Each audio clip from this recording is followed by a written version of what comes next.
Have you ever found yourself standing up for someone when no one else would? This is a story of how a single decision, made in the heat of the moment, turned a quiet, unassuming man into a hero, brought an entire community to its knees, and forever altered the course of his life. It's about standing up for the underdog, facing down fear, and how fate has a way of rewarding bravery with the most unexpected of consequences. Welcome back to Comeback Tales. Stay with me as I take you on a journey filled with tension, suspense, heartwarming moments, and a twist that will have you questioning everything. This is the story of one man who risked it all to protect a homeless stranger, and the day everything he knew was turned upside down. Jake Walker had always been the kind of guy who kept to himself.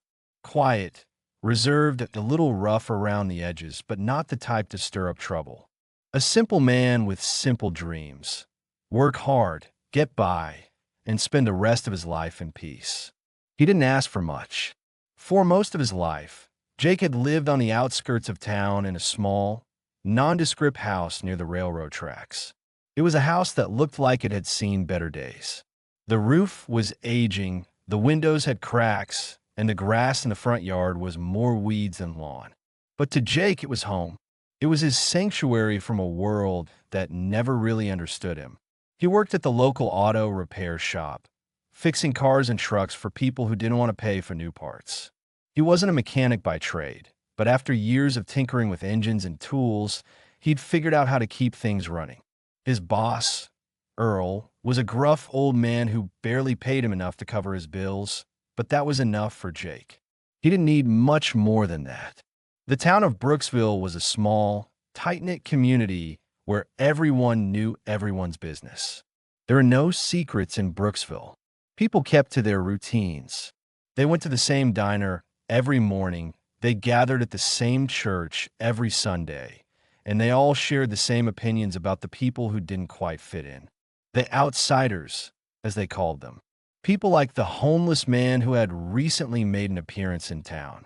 Nobody really knew who he was. He just showed up one afternoon, sitting on the cold concrete steps of the local grocery store, his face covered by a scruffy beard and his clothes ragged and torn. He had no sign, no plea for help, just a quiet, lonely presence that seemed to say more than words ever could. At first, people ignored him. Some crossed the street to avoid him. Others looked away, pretending he wasn't there. But over the course of a few days, things began to change. The man became a fixture in the town, a part of the scenery. Nobody knew his name, but everyone had an opinion about him. And that's when the trouble started. Jake was standing outside the shop one evening, wiping his hands on a rag after finishing up his last job of the day. The sun had just started to set, casting a golden glow across the town, when he saw it. The police car pulling up to the curb where the homeless man sat. Jake had seen the man a few times before, but he never thought much of him. After all, he was just another person trying to get by, like so many others. But what happened next would change everything. Officer Kyle Matthews, a man known for his quick temper and rigid sense of justice, got out of the car. He didn't say a word. He just walked straight up to the homeless man and started shouting at him. "Move along, buddy. You can't just sit here all day and make people uncomfortable. This is a respectable town, and we don't tolerate this kind of nonsense." The homeless man didn't respond. He didn't even flinch. He just looked up at the officer, his tired eyes filled with a quiet resignation. He had been through this before, and he knew what was coming next. But Jake had had enough. He didn't know why, but something inside him snapped. He wasn't the type of guy who liked confrontation, but this felt different. This felt wrong. Without thinking, he walked over to the officer and stood between him and the homeless man. "Hey," Jake said, his voice calm but firm. "Why don't you leave him alone?" Officer Matthews turned to face him, his eyes narrowing. "This isn't your business, Walker. You don't get to tell me how to do my job." "I'm not telling you how to do your job," Jake said, his voice steady. "I'm telling you to leave him alone. He's not bothering anyone." For a moment, there was silence. The air between them crackled with tension. Matthews glared at Jake, his fists clenched at his sides. The town of Brooksville had always been small, and people like Jake and Officer Matthews had a long history of mutual understanding. But today, things were different. Jake wasn't going to let this slide. "Are you going to make me?" Matthews spat, stepping forward, his chest puffed out in an attempt to intimidate Jake. Jake stood his ground. "Yeah, I think I will."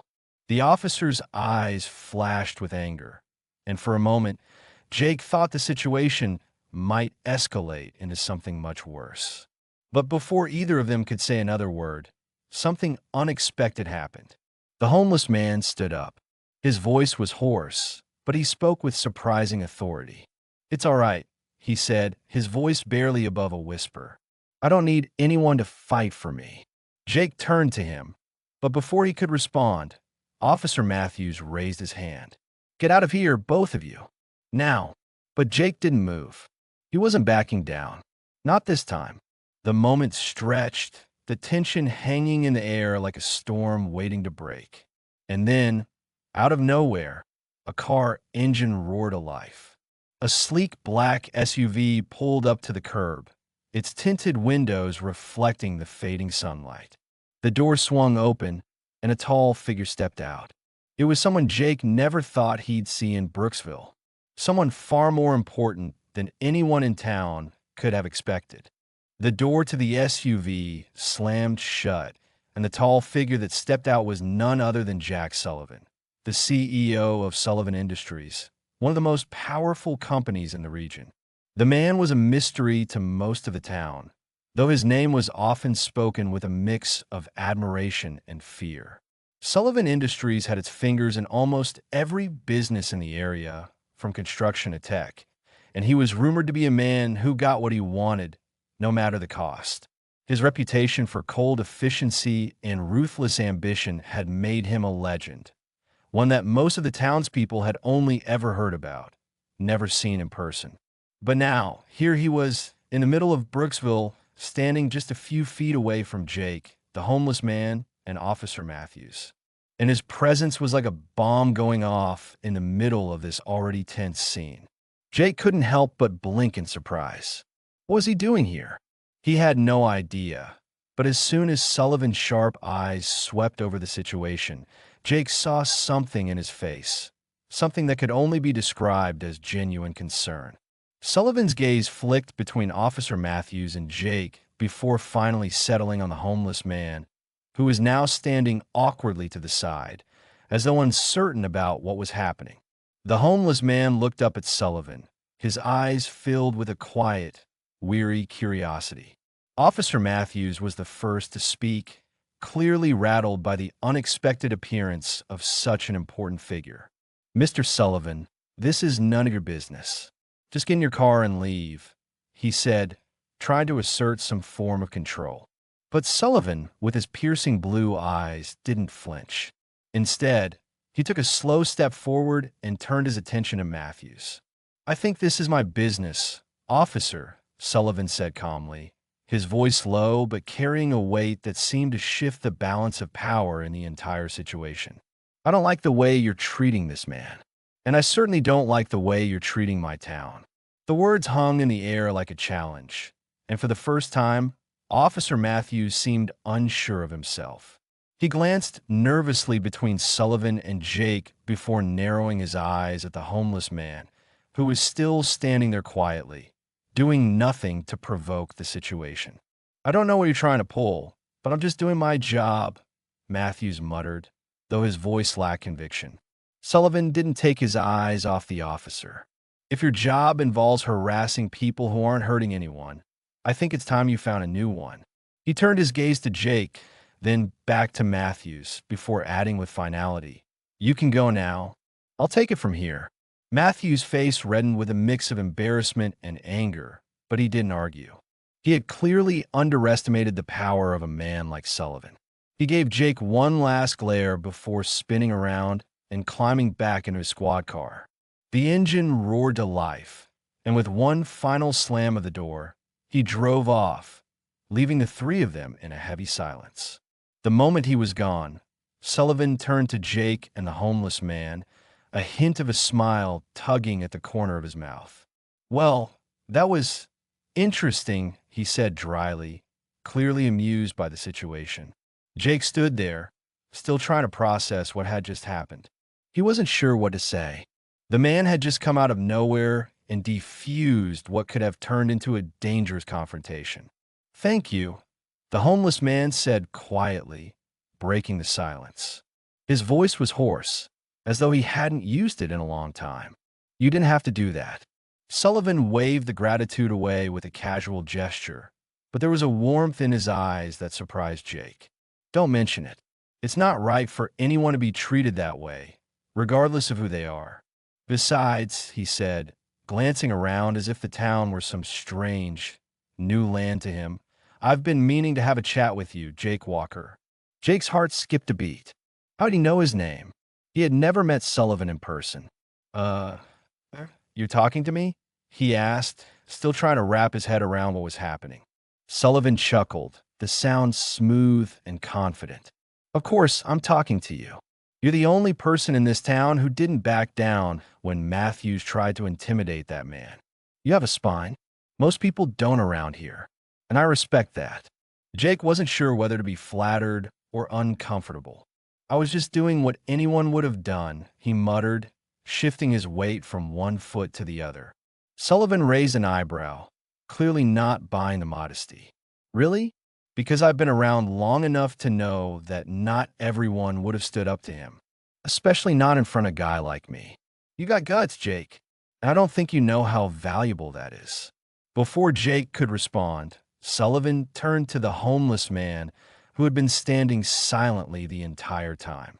And you, he said, his tone suddenly much softer. What's your name? The man hesitated, almost as if he wasn't sure whether to speak or not. But something in Sullivan's expression made him feel safe enough to answer. My name's Sam, he said quietly. Sam Carter. Sam, Sullivan repeated, as if testing the name. Well, Sam, I'm not sure what brought you to Brooksville, but I think it's time we had a conversation. Jake raised an eyebrow, confused. What do you mean, a conversation? He had no idea why Sullivan was so interested in Sam, the homeless man. They barely knew each other, and Jake was struggling to understand how all this was connected. But Sullivan wasn't finished. He smiled a sharp, knowing smile. Let's just say, Jake, that sometimes the most unlikely people can be the most important. And I have a feeling Sam here has a story you won't believe. Sam's eyes widened slightly, as though he hadn't expected Sullivan's words. He shifted uncomfortably on his feet, looking down at the ground. For a long moment, no one spoke. The air was thick with unasked questions, heavy with curiosity. Jake could tell that Sam was struggling to decide whether to open up or remain silent. But there was something about Sullivan's presence, something unspoken, that seemed to make Sam feel like maybe, just maybe, it was time to share his story. You don't have to tell me anything if you don't want to, Sullivan said, his voice softening. But I think you should. It's about time someone listened to you. Sam looked up at Sullivan, and for the first time, there was a spark of something in his eyes, a glimmer of hope. He took a deep breath and then began speaking in a quiet voice, almost as if testing the waters. I wasn't always like this, Sam began, his words slow and measured. I used to have a family, a wife, a daughter. We lived in a little house not far from here, in a quiet neighborhood. But that was before everything fell apart. Jake listened intently, now fully captivated by Sam's story. This wasn't just any homeless man. This was a man who had once lived a life he had lost, a man who had seen his world crumble around him. I used to work in construction, Sam continued. I made good money, a steady paycheck. I had dreams. We were planning on buying a house on the lake. Everything was going great until one day, I lost my job. The economy took a hit, and they started laying people off. I wasn't the only one, but it hit me hard. I had bills piling up, a wife and daughter to take care of, and no way to support them. Sam paused, taking a shaky breath. Jake could see the pain in his eyes, the deep scars of a man who had once had everything, only to watch it all slip through his fingers. I couldn't find another job, Sam whispered. And then one day, my wife left. She couldn't handle it anymore. She said I'd changed, that I wasn't the same man she married. She took my daughter, and I never saw them again. Jake's heart sank. He had no idea how deep the wound ran for Sam, how much he had lost. It wasn't just about the money. It was about everything he had built his life around. Sullivan remained silent, his gaze unwavering as Sam continued. I don't know where they are now, Sam said, his voice cracking. I've looked for them, but I don't even know if they want to be found. I lost my job, my family, and my dignity. Now I'm just here, trying to survive. Jake felt a pang of sympathy for Sam. He had never known what it was like to lose everything. But now, he had a small glimpse into the darkness Sam had been living in. You don't have to stay here, Sam, Sullivan said suddenly, his voice filled with purpose. There's a way out of this. You're not alone. Sam shook his head slowly, the weight of his grief visible in his tired eyes. What do you mean? I've got nothing. No one would want to help a guy like me. You're wrong, Sullivan replied. You'd be surprised what a little kindness can do. And I'm here to offer you that. A second chance. Jake blinked in surprise. He had expected Sullivan to be a man of business, someone who would brush Sam off, maybe give him some money and walk away. But instead, there was a genuine offer in his words. I want to help you, Sam, Sullivan continued. I have resources. I can get you back on your feet. And it's not just about giving you a handout. It's about giving you the tools to rebuild your life. I've seen people in worse situations pull themselves up. You're not beyond help.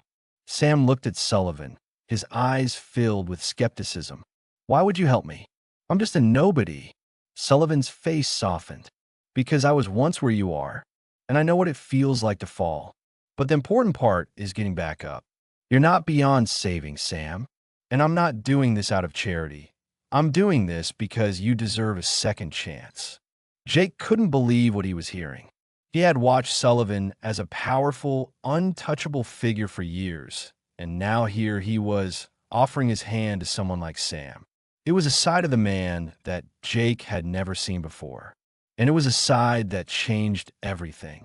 As the sun began to set, casting long shadows over the small town, Sam stood there, still processing everything. Jake could see that he was torn. This was the first time someone had seen him, not as a homeless man, but as a person with potential.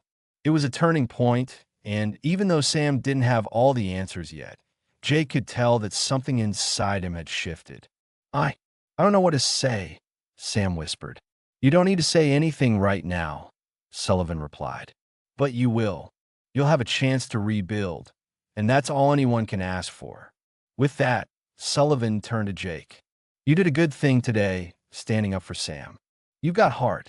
I hope you don't mind, but I'd like to help you too. If you're ever in need of a job, a project, you let me know. Consider it a thank you. Jake was taken aback, unsure how to respond. The town's dynamic was shifting right before his eyes. What had started as a small act of defiance had now turned into a powerful story of redemption, compassion, and unexpected alliances. The world wasn't as small as he had once thought. As Sullivan got back into his SUV and drove off into the sunset, leaving behind a stunned and grateful Sam, Jake realized that sometimes the smallest act of kindness could turn the world upside down. If you enjoyed this story, don't forget to like and subscribe to Comeback Tales for more incredible stories that will inspire and surprise you. Hit that notification bell so you never miss out on a new tale that's sure to tug at your heartstrings. Thanks for listening, and we'll see you in the next one.